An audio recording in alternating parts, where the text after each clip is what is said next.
week, start from Monday, nag-crave talaga ako ng cinnamon roll.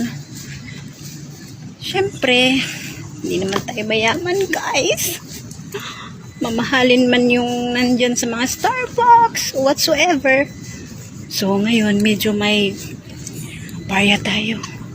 Magha-hunting tayo, guys, ng cinnamon roll. Pagbigyan na natin ang ating sarili. Dahil, ang ating namang katawan ay ganap buhay, nagtatrabaho. So, bigyan natin ng pagkakataon. Hindi naman yun dollars masyado, no? So, let's go! So, ito lang ang malapit sa workplace ko. Since break time natin, pwede tayong bumili. Okay, wait lang, ha?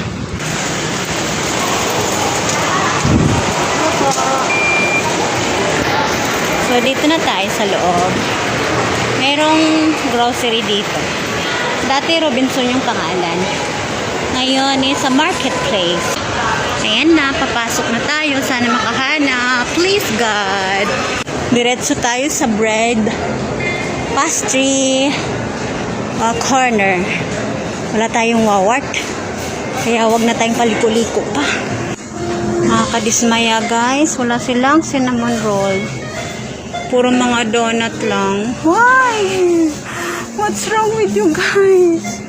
Ayan. Meron din. Nag-iisa na lang siya. Ayan. Buy one, take one. 145. Pwede na. I like the bread. The baker selection. Meron din silang donut. 99 lang. Dalawa na. Pero this is my favorite. Happy guys, happy! Hindi pwedeng mag-scream kasi maraming tao. So happy guys! I'm so happy!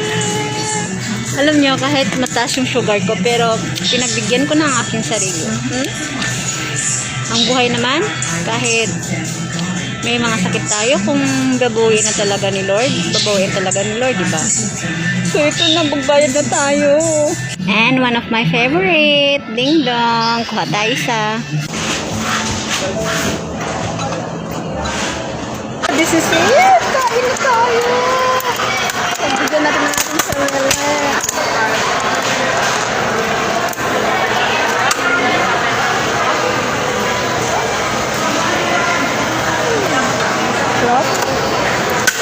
Paborito ko talaga to.